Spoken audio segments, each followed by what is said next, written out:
Good morning. My name is Michelle, and I'll be your conference operator. At this time, I would like to welcome everyone to ADP's first quarter 2026 earnings call. I would like to inform you that this conference is being recorded. After the prepared remarks, we will conduct a question-and-answer session. Instructions will be given at that time. I will now turn the conference over to Matt Keating, Vice President, Investor Relations. Please go ahead. Thank you, Michelle, and welcome everyone to ADP's first quarter fiscal 2026 earnings call. Participating today are Maria Black, our President and CEO, and Peter Hadley, our CFO. Earlier this morning, we released our financial results for the quarter. Our earnings materials are available on the SEC's website and our investor relations website at investors.adp.com, where you'll also find the investor presentation that accompanies today's call. During our call, we'll reference non-GAAP financial measures, which we believe to be useful to investors and that exclude the impact of certain items. A description of these items, along with a reconciliation of non-GAAP measures to their most comparable GAAP measures, can be found in our earnings release. Today's call will also contain forward-looking statements that refer to future events and involve some risk. We encourage you to review our filings with the SEC for additional information on factors that could cause actual results to differ materially from our current expectations. I'll now turn it over to Maria. Thank you, Matt, and thank you everyone for joining us. This morning, we reported solid first quarter results that included 7% revenue growth and 7% adjusted EPS growth. We achieved these financial results while also making meaningful progress across our strategic priorities. I will briefly review some additional highlights from our results before discussing our strategic progress. We delivered solid Employer Services new business bookings, with growth accelerating from our fourth quarter last year, resulting in a record sales volume for a first quarter. Growth was healthy in our small business portfolio, which includes our retirement and insurance services businesses. We were also happy to see growth re-accelerate in our Employer Services HR outsourcing business after a softer finish to last year. Overall, HCM demand remained relatively stable, and we experienced specific strength in ADP Lyric HCM.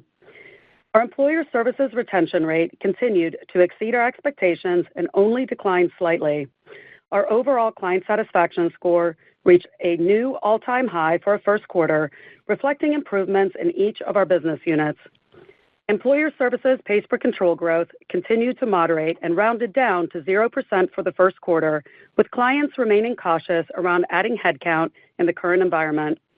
And last, our PEO revenue growth of 7% exceeded our expectations, helped by growth in zero-margin pass-throughs and higher wages. We are proud of our first quarter financial results and excited by the progress made across our three strategic business priorities. I will start with what we are doing to lead with best-in-class HCM technology. In the small business space, we continue to scale our embedded payroll solution. Embedded payroll saves small business owners time by bringing payroll directly into the software platforms they are already using to run their businesses. We are pleased with our early embedded payroll sales collaboration and look forward to adding more partners over time to further extend the reach of our small business distribution network.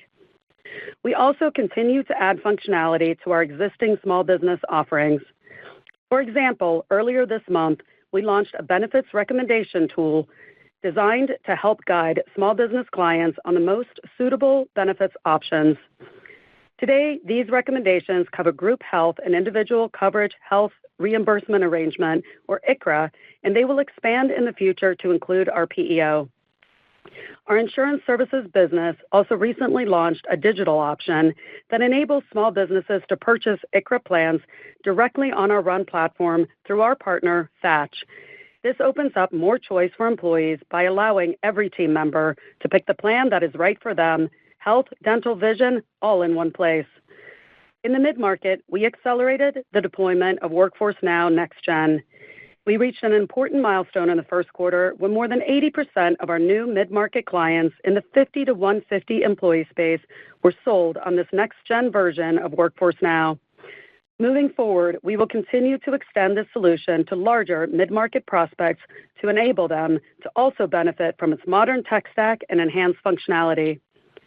In the enterprise space, ADP Lyric HCM continues to experience strong momentum. Lyric's new business bookings exceeded our expectations for the first quarter, and its new business pipeline continues to grow. Among the many enterprise clients that started on Lyric during the first quarter was a large travel management company. This client selected Lyric for its AI-driven automation and flexible architecture. They are using ADP for payroll, HR time, benefits, and talent in both the U.S. and Canada. Highlighting its positive reception in the market, Lyric was recently recognized by HR Executive as a top HR product of 2025 and honored at the HR Tech Conference in September. With respect to our workforce software acquisition, we continue to make meaningful progress. By unifying workforce management, HR, and payroll, we help our clients to gain better visibility, simplify their operations, and lower overall costs. Our differentiated approach helped us win the time and attendance business of an existing payroll client in the student transportation business with thousands of employees. And just this morning, we announced the acquisition of Pequity, an innovative compensation management software provider. This acquisition will broaden ADP's capabilities to support the complex compensation planning needs of our clients who are looking for insight-driven compensation solutions that help them make informed pay decisions. Underscoring our commitment to leading with best-in-class HCM technology, we also continue to advance our AI initiatives. We deliver purpose-built AI to solve real-world problems for HR teams. Our latest enhancements to ADP Assist use the power of generative AI to analyze and resolve things like payroll anomalies by automatically identifying inconsistencies or deviations in the data, analytics requests that can take days to fulfill, and routine compliance tasks which pull teams away from strategic work. Utilization of ADP Assist is also increasing, with more than 5.5 million client conversations over the last year. This helps reduce the need for clients to contact us as their questions are answered proactively within our products. As we look ahead, our vision for ADP Assist includes simple agents to handle everyday tasks, advanced agents to execute multi-step processes, autonomous agents to go further, managing workflows from start to finish, being sure to keep humans in the loop where it matters. What makes our approach different from others is the scale of the data we use to power our agents and how we train them to work together. A single action sets off the right follow-ups for employees, managers, and HR practitioners. It is in these connections where the real value is produced. We have an opportunity to use AI not just to speed up the client workflows, but rather fundamentally shift how work gets done. It's the difference between using AI to do things better and faster than before and using AI to do things better and faster than anyone else. Our new AI capabilities empower our associates to deliver on our second strategic priority, providing clients with unmatched expertise and outsourcing solutions. These internal AI tools provide our sales, implementation, and service teams with client-specific insights to address market shifts, resolve unique challenges, and ultimately deepen client engagement. Additionally, all of our developers are now equipped with coding co-pilot tools that are leading to measurable productivity gains. We also continue to expand our use of digital implementation for both small business and PEO clients.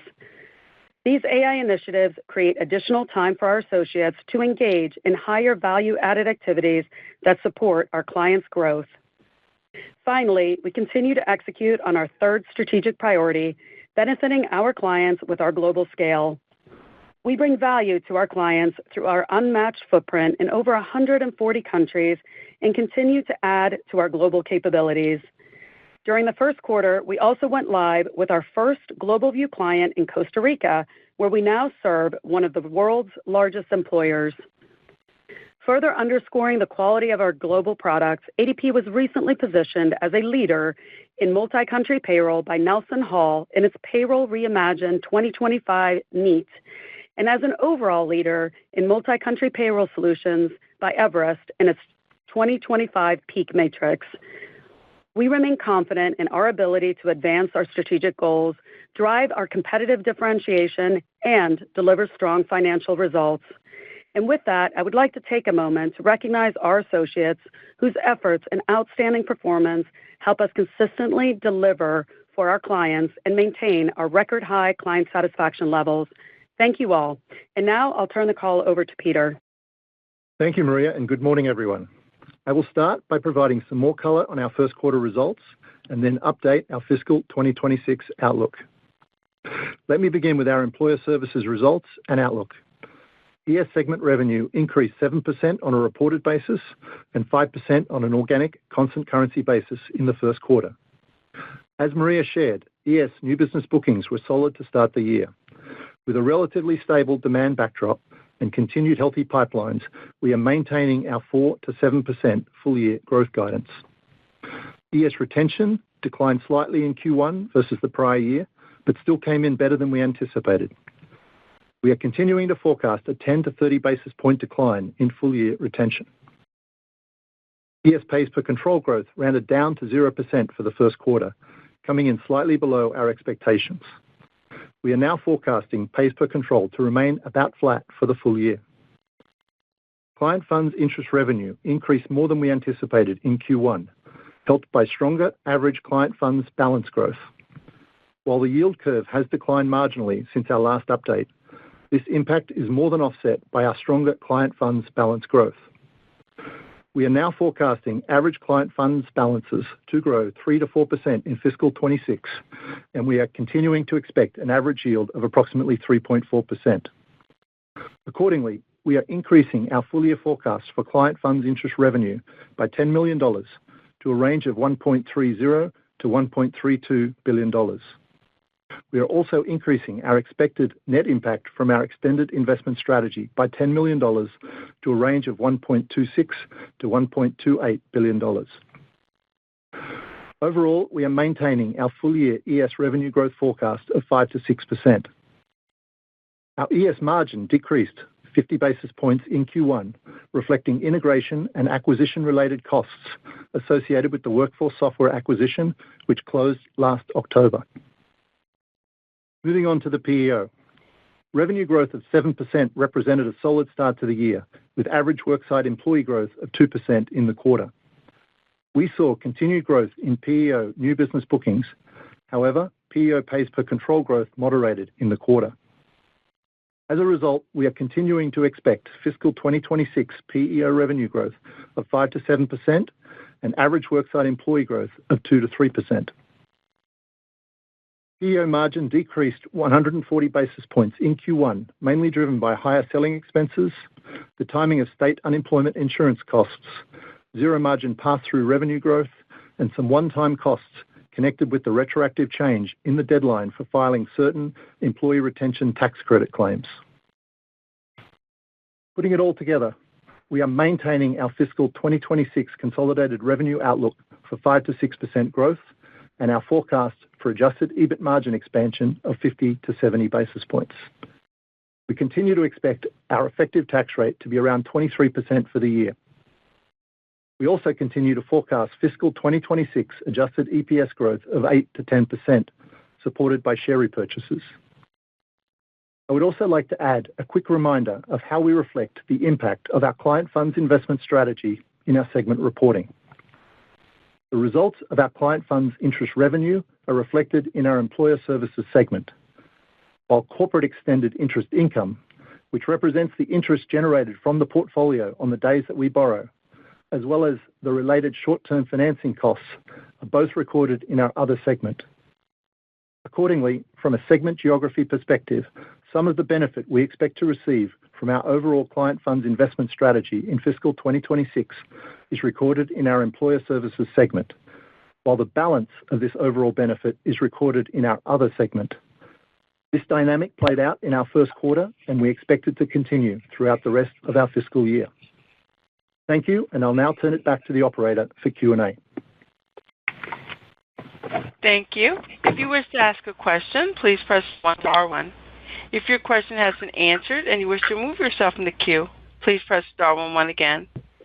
Please be aware of the allotted time for questions. Please ask one question with a brief follow-up. One moment for questions. Our first question comes from Samad Samana with Jefferies. Your line is open. Hi, good morning, and thanks for taking my questions. Maria, I'll start with you. It sounds like the booking side is going well, both in Employer Services and PEO. And I thought it would be helpful if maybe you can update us on what the backdrop looks like in terms of deal cycles, just looks like, and then how are you thinking about just time to close, and if there's been any change in what you're seeing in deal timelines, particularly with larger customers. And then I have one follow-up for Peter. Sure. Good morning, Samad, and thank you for the question. So overall, we feel okay about the HCM demand backdrop. I think we referred to it as relatively stable, and that's exactly what I would suggest that it is. It really doesn't feel like a lot has changed as it relates to the dynamic of the demand backdrop. We called out a bit of pipeline aging throughout fiscal 25. We saw that kind of continue into Q1. So we're really back to kind of those pre-pandemic. I used to call it, I suppose, the new normal or the old normal. I think it's just kind of normal. So I think it felt largely the same as it did as we finished up the year in terms of really across the board, whether it's in the down market where we're measuring things like new appointments or it's in the up market that you asked about, Samad, with respect to deal cycles. I would say we haven't observed any meaningful changes in Q1. Great. And then, Peter, as I think about the guidance, and I appreciate the color on the individual pieces and how you came to maintaining it, and I know it's still early in the fiscal year, but particularly on employer services, if I think about some of the underlying pieces, it feels like there was a little bit of a downtick, whether that's pays per control, whether that's retention. So how do you get confidence in the range? And maybe just as we think about shorter term into the next fiscal quarter, how should we think about maybe where that should track? And if there's any one-time things, I think maybe there was one less processing day this time last year. So just maybe help us think through the guidance. Yeah, sure, Samad. So I think, there are a number of things. None of them are individually particularly significant, but going in different directions. So as you pointed out, we have lowered our pays per control guidance to the lower end of that range. So again, when we're talking about tens of basis points of movement there's obviously some revenue and margin attached to that.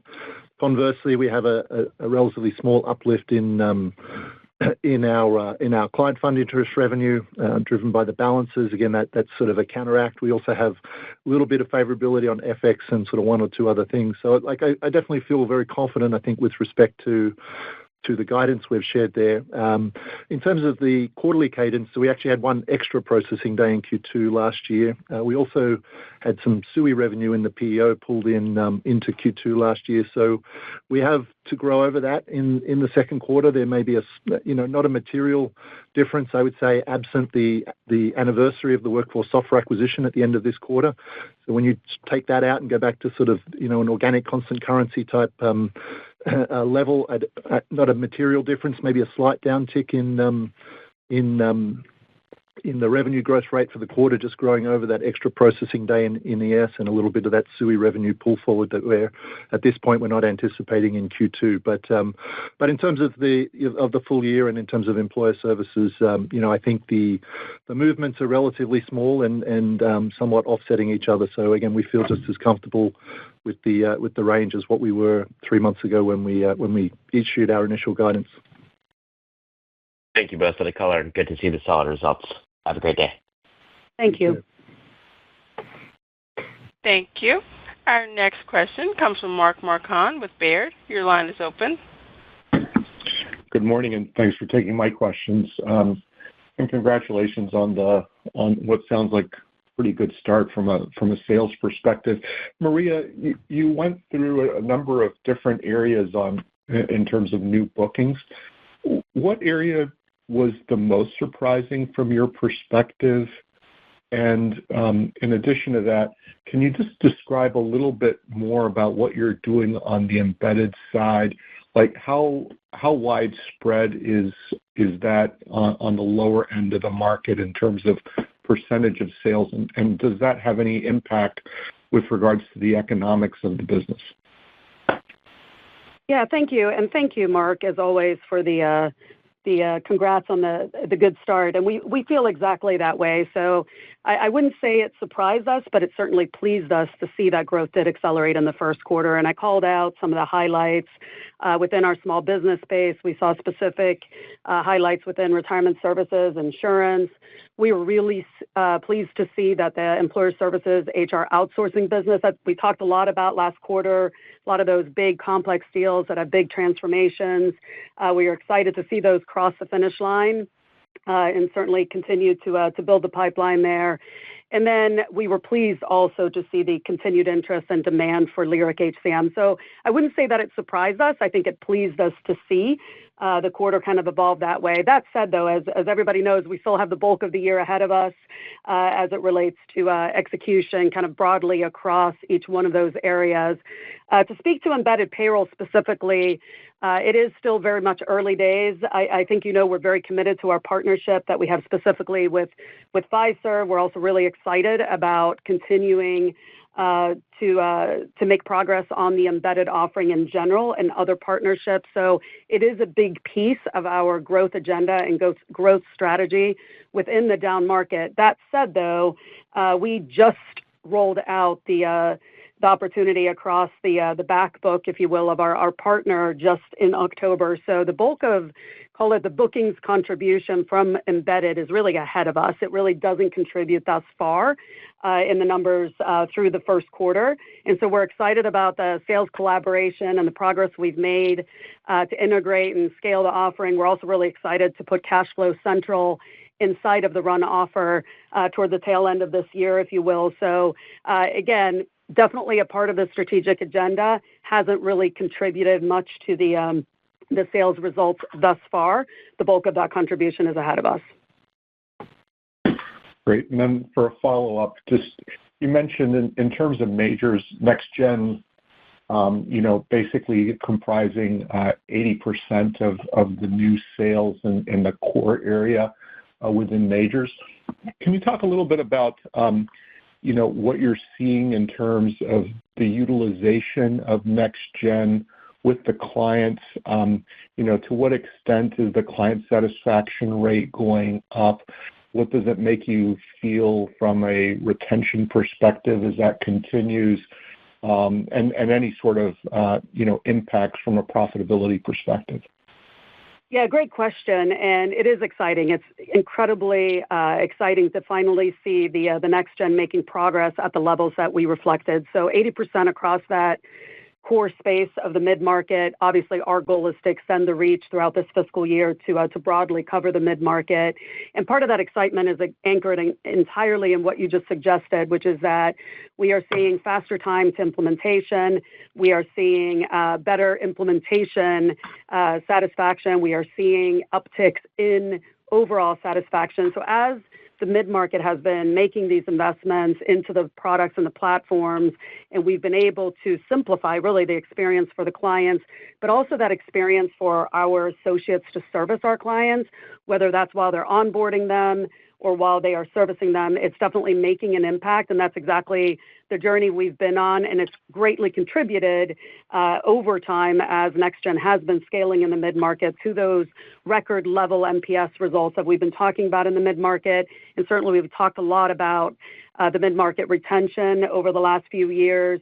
And we're confident that the product investments we're making, specifically NextGen, are driving a sustainable improvement in client satisfaction broadly across the mid-market. And I think just on the profitability piece, Mark, at the end there, we're also anticipating that this will lift our productivity. Certainly, we observe, as Maria said, not just more smooth implementations, but easier implementations, the ability for more digital onboarding, as well as the number of client contacts for next-gen clients is meaningfully lower than on the current gen solution. So certainly a profitability opportunity there as we roll it out further across the mid-market base. That's great to hear. Thank you. Thank you. Our next question comes from Jason Kupferberg with Wells Fargo Securities. Your line is open. Hi, this is Cassie Chan on for Jason. Just a quick question from me and maybe a follow-up. So, I mean, obviously, you guys talked about US PPC coming in flat for the quarter, maybe a little bit below expectations, and now you guys are expecting the full year guide to be flat. I guess just diving a little bit deeper, what drove that weakness, and what gives you guys confidence that it won't maybe even decelerate or be down, through F26? Thank you. Yeah, I'll take that one. So, I think we're talking about relatively small movements here, tens of basis points of movement. We were at a 0 to 1 range. We're just really guiding now to the lower end of that range. So it's not I would say it's not a huge shift. Where we draw, our guide from, our projection from, and our confidence, I guess, is just with our own data. I mean, we obviously look at a lot of external reports. We have our own national employment report on this sort of stuff, but really we're looking at the hiring in our own base, the patterns that we see, and I think we feel confident that just given the magnitudes involved, that that is the right guide for now. And in terms of revenues and margins, again, not a meaningfully different sort of point from our initial guide, albeit the rounding obviously has moved to the low end of the range from, call it, the midpoint, which I think in the previous earnings call, I think we did suggest that at that point the midpoint felt more likely. Now we've moved a number of, call it, tens of basis points more towards the lower end of that range. We also said in the prepared remarks that we're rounding down to 0% at this point, and we expect that likely will continue through the balance of the fiscal year unless things change meaningfully in the macro environment. Okay, that's helpful. And then just on margins, I think you guys did around flat margins for the quarter, and then you're maintaining the 50 to 70 basis points expansion for the full year. I guess, how are you expecting the rest of the year to shape up in terms of expenses and the margin dynamic there, just so we have that modeled correctly? Thank you. Yeah, sure. So we're actually quite happy with, not that we're shooting for a flat, but we were quite happy it would sort of beat our expectations. We alluded to the fact we're expecting some margin decline, mostly due to the fourth quarter of the Workforce Software acquisition, so the acquisition-related expenses, some integration costs there. So we actually ended up a little better than what we expected in the first quarter. That certainly helps. That anniversary's actually an anniversary about 2 weeks ago, so that, call it, that drag element is behind us. The rest of the year, we feel pretty good about where the range is. We have a little bit of ramp in the second part of the year, which we are contemplating. Again, some of that is due to some efficiencies that we're driving in the business, some of the effects of some of our Gen AI investments. But you should expect us to again, when you adjust for the Workforce Software acquisition in the first quarter, to see something similar in terms of the net result in the second quarter, and then a little bit of a ramp in the back half of the year.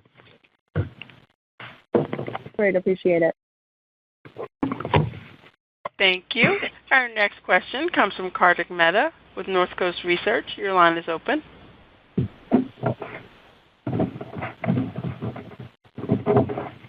Kartik, if you're Sorry about that. Good morning.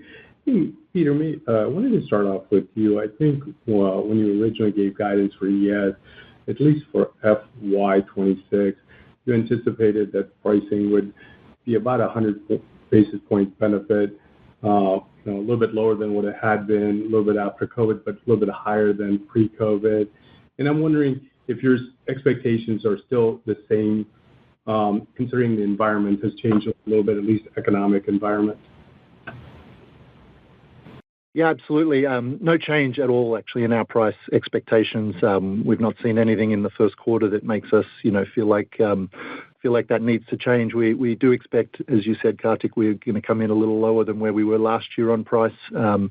Again, our philosophy has not changed in terms of sort of the long-term value proposition. Price is a piece of that, an important piece of that, but not the only piece of it. So, and in terms of, call it, receptivity in the market and the client base, we feel like our price assumptions are appropriate, and not expecting necessarily anything meaningfully more or less than what we communicated last quarter. Perfect. And just to follow up, Maria, you talked about at Analyst Day AI rollout, especially for the sales force, and how that was helping them become a little bit more productive. And I'm wondering where you are in that rollout. Maybe, I'm not sure if you can give a percentage of the salespeople that are able to use the AI, or what the plans are for kind of full rollout of that program. Yeah, great question. And I love this topic and love speaking about our sales force and our distribution and the investments that we make in them, in their ecosystem, and specifically their technology. We talked a lot about at Investor Day what we call the Zone, which is ADP's tool that we are rolling out across the sellers, leveraging generative AI to make them more productive. And so that's everything we've talked about in terms of sales modernization over the last year or so with respect to call summarization, pre-call planning, coaching, things of that nature. I believe at Investor Day we cited that it was deployed across, I think, roughly 40% of our sellers. That has increased, Kartik. I don't know that I want to be in a position where every quarter we're giving you the update, but it's definitely north of that at this time. We actually just had all of our sales leadership together across ADP at a meeting, and I have to tell you, I had a chance to see the preview of what's coming with respect to kind of the next iteration of generative AI inside of these tools, and it is unbelievable. As somebody who used to do this job or the sales job for a living, although I still do, I have to tell you that this stuff is way ahead of its time. It's ahead of a lot of the tools and technology vendors that we even leverage. We're helping guide their roadmaps, and it is going to be a game changer. And I think the most meaningful thing that I would say is sitting in that room with all of those sales leaders is their willingness to engage in these tools to help change the workflow of how our sellers actually go to market and engage and prospect and close and sell and even pass to implementation. And I think that's exactly the types of responsible leaders that we have that are willing to train these tools and make them useful and have those tools impact their sellers' productivity, because that's really the end goal. So I don't want to unveil all those things to you right here on the earnings call. I really look forward to the day that we get to show these things to you live, but they're pretty incredible. And as you can tell, I'm always bullish on the investments we're making into our distribution. As you know, it's a big competitive differentiation for us here at ADP. Thanks very much. Thank you for all the detail. Thank you. Our next question comes from Bryan Bergin with TD Cowen. Your line is open. Hi, this is actually Jared Levine on for Brian today. To start here on the PEO WSEs, just want to confirm that actually came in line with your expectations for 1Q. And I guess what drives the confidence that you can accelerate that growth to hit the midpoint of the guide? Yeah, Jared, it's Peter. Came in, broadly in line with our expectations, maybe 10 basis points or so above, actually. So we were happy with where the first quarter came in with respect to WSEs. Our confidence that we do have a little bit of a ramp, but again, not meaningfully different percentages. But if you're talking at 10 or 20 basis points, a little bit of a ramp in the second half of the year, which is really a bookings-driven assumption. We're not anticipating, in the same way we spoke about with the ES, we're not anticipating any ramp through the year in the PEO pays per control metric. So really, it's a bookings-driven assumption, and we are investing, and the team, we feel the team is very well placed to deliver on that objective. Great. And then in terms of the PEO July 1 enrollment period, can you talk about your performance there? Did you witness any change in participation rates, enrollment rates, or any kind of buy-down behavior? Yeah, happy to take that. You're absolutely right. We just finished the enrollment period. Proud of how the team executed through this cycle. I think there's no secret out there that health benefits are topical and on employers' minds. So continue to see the value proposition of the PEO and specifically how we structure our PEO win out there in the market and really help employers navigate these changing times. I will tell you, health benefits are and remain the norm for all of the higher wage industries that our PEO targets. Those participation rates that we've seen, they're actually the highest for us that they have been, the highest levels, if you will, for the last 4 years or so. So we have seen actually a bit of a participation uptick. That's great to see because it does substantiate that we're selling to the right industries, and those industries do value benefits as part of their offering to drive their overall employment or employer value proposition. So I think our PEO fits squarely into how difficult it is for employers to navigate in that size today out there. Great. Thank you. Thank you. Our next question comes from Ashish Sabadra with RBC Capital Markets. Your line is open. Hi, good morning. This is David Page on for Ashish. I was wondering if you could just provide a little color on the acquisition that you made in the quarter, why it was needed, and what are the benefits and maybe financial profile if you had one. Thank you. Yeah, so perhaps I'll start if my voice here holds up. I'm so glad you asked. We're really excited. As you know, here at ADP, one of our strategic priorities is to lead with best-in-class HCM technology, and that's excuse me.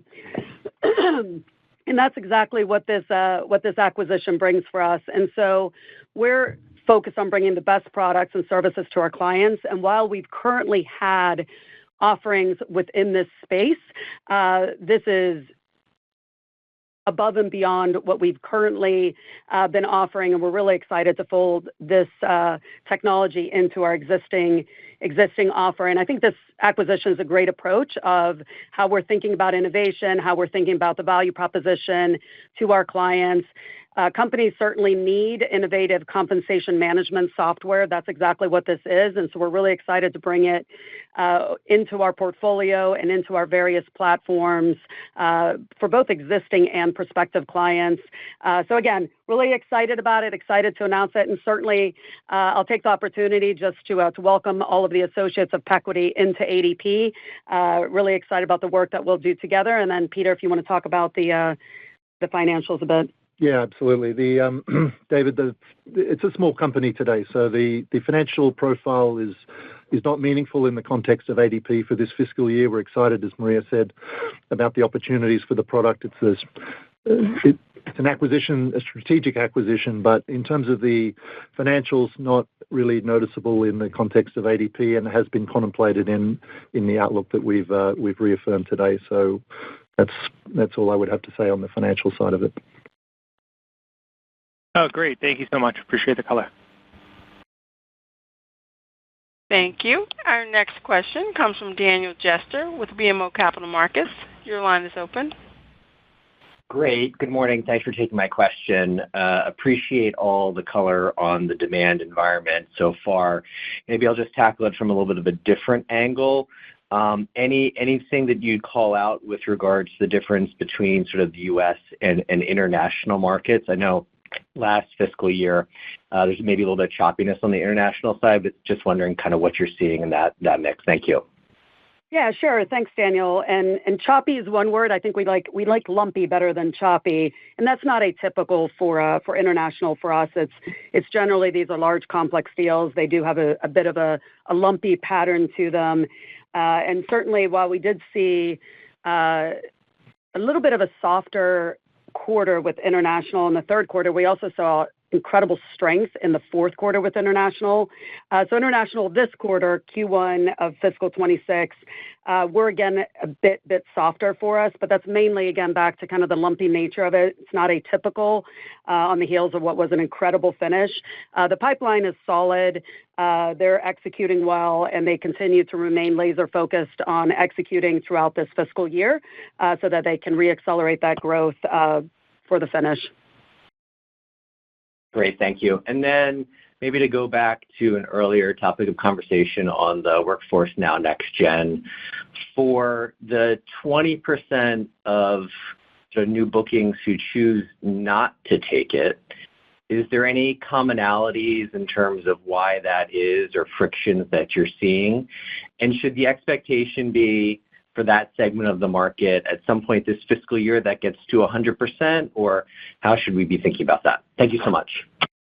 It is a fantastic question, one that I like to ask myself very often. The real answer is I don't know that we will get to 100% at the end of this fiscal because there are clients in that space. Certainly the mid-market is a space that does a lot of acquisitions, things of that nature, adds locations. So clients will always, want to ensure they have kind of one offering, if you will. So the bulk of that 20% are clients that are call it knockouts in some capacity. The most common knockout is a client that's adding a location or adding a company to their existing portfolio. So that's kind of where it stands.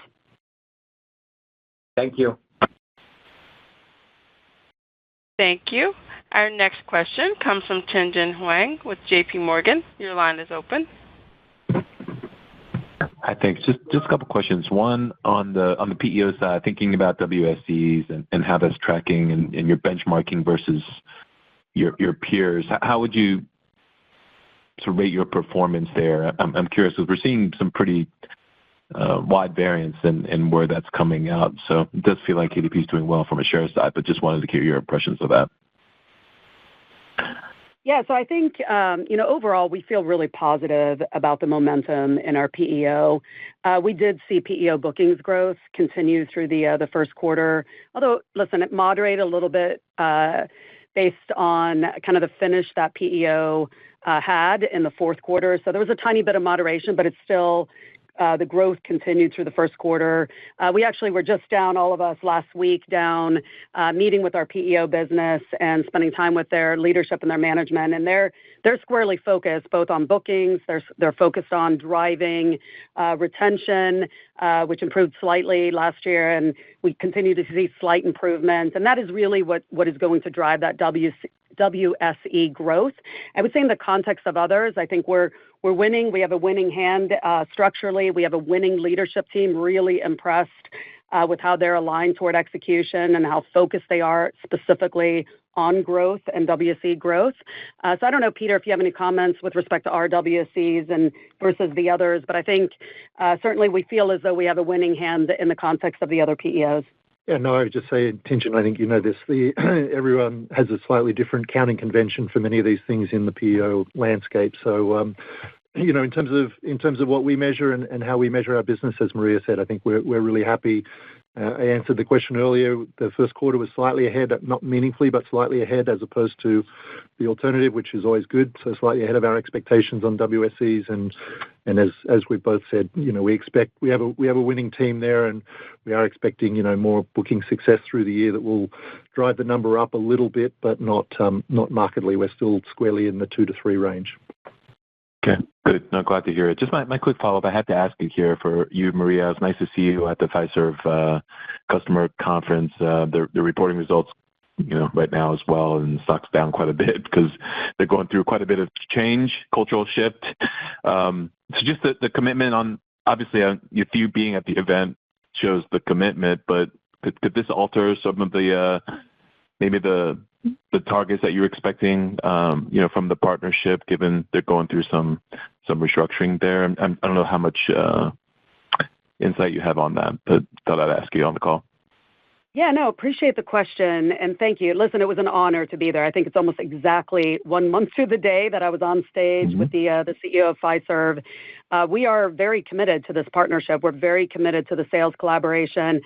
Sitting up on that stage and looking out into a sea of analysts, but also potential clients, partnerships, banks.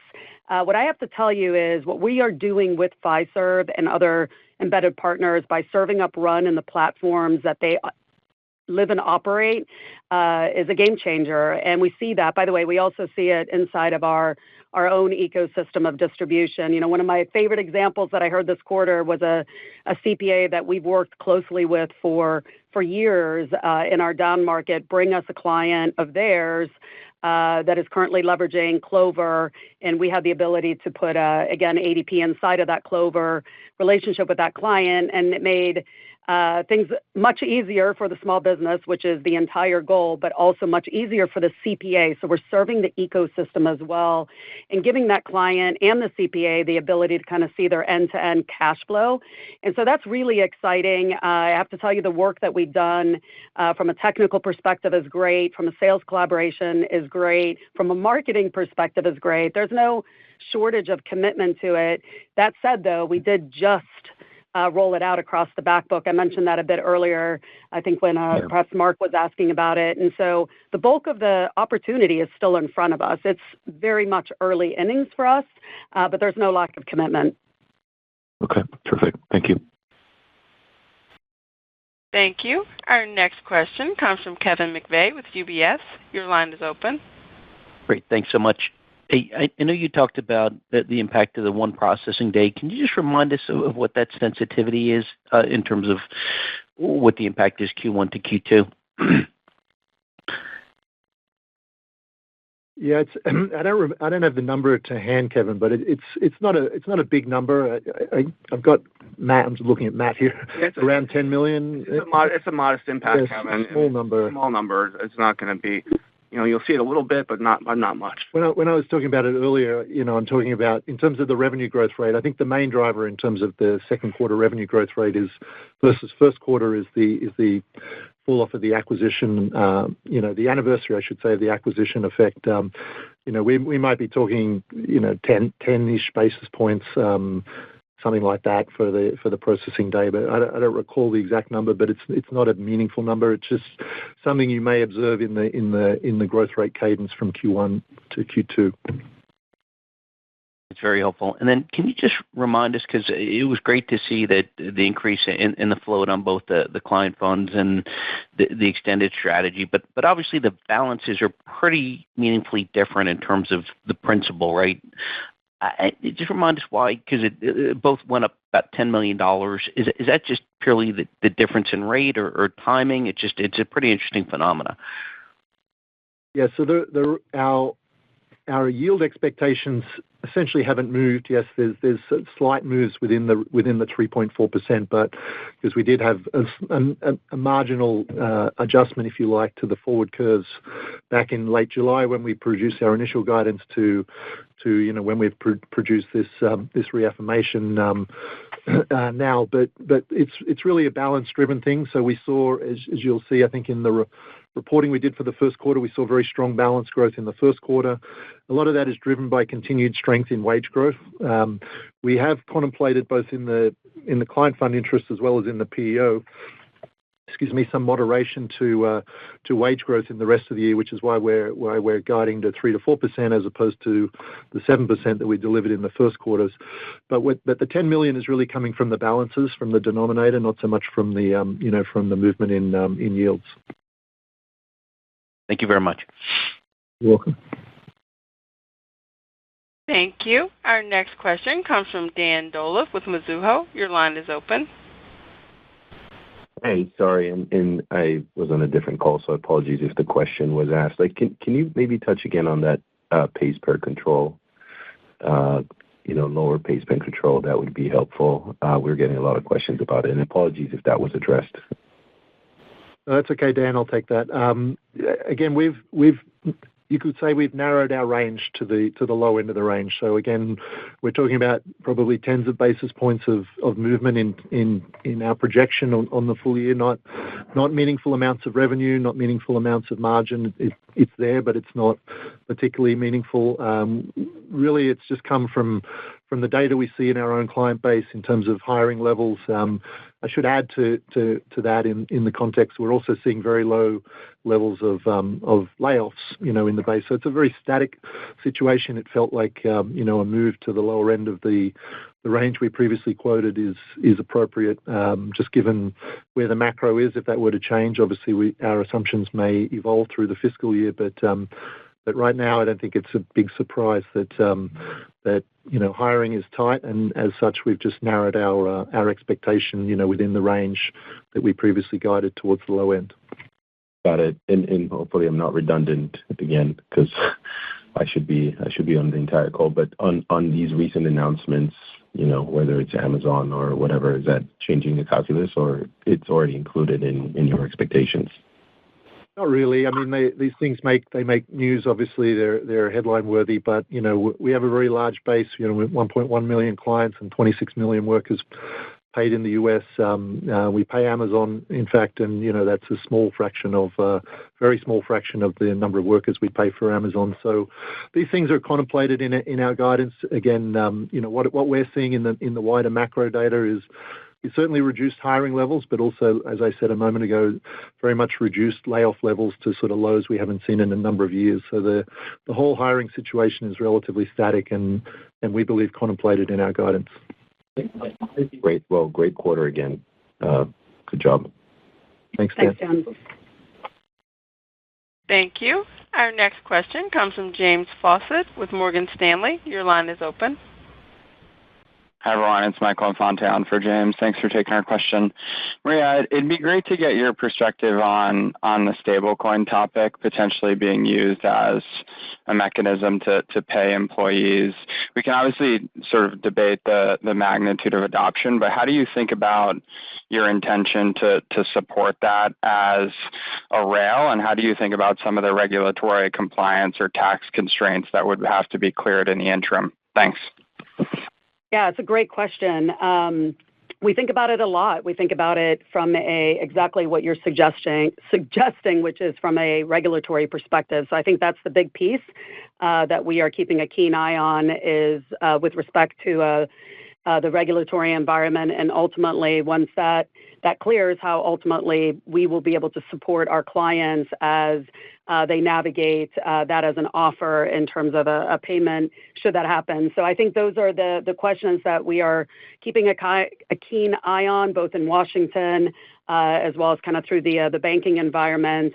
But certainly as it relates to the banking side from our end in terms of real time and rails, we are preparing ourselves for all possibilities as these things evolve. And from a strategic perspective, that's an imperative for us to always make sure that we are in a position to support how client employees want to get paid. And certainly if things evolve, we'll be at the ready to do it. Thanks, Maria. Thank you. We have time for one more question, and that question comes from Zachary Gunn with FT Partners. Your line is open. Hey there. Thanks for squeezing me in here. I just want to go back to last quarter. There's some commentary around the full year guide, assuming a continued moderation in the macro. And I recognize just tightening the range on pays per control, more rounding on basis points. But I just wanted to see if the guide still has some level of moderation baked in, or if we've seen the macro move towards those expectations. Thanks. I think we have seen a little bit of that. The main metric I'm talking about is pays per control. So again, we said we rounded down to 0% in the first quarter, which was a little lower expectation. So I think we have seen some of that flow through. But again, I would say, consistent with what I've been answering some of the earlier questions, I don't think these are material moves away from where we originally envisaged things. You can obviously see that our guide has been reaffirmed, and hopefully you can tell that we feel confident about our ability to deliver on that guide, particularly when it comes to revenues impacted by things like pays per control. We have our float income going a little bit in the opposite direction. So I think we have the macro contemplated. Of course, things can change outside of our control that maybe none of us are aware of yet, but that's not our base case assumption. I think our base case assumption really is very similar to what we said 3 months ago. We're just sort of refining, at the margins a little bit, some of the metrics like client fund interest and like pays per control, call it either within or very close to edges of the ranges we previously shared.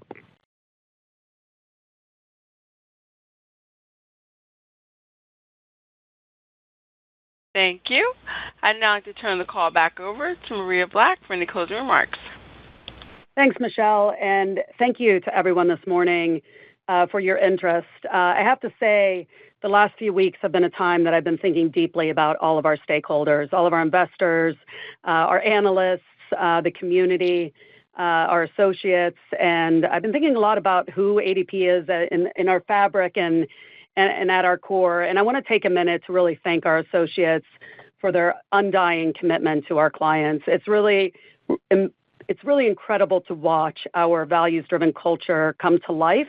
One of those values-driven culture attributes is, as a company, we provide insightful expertise.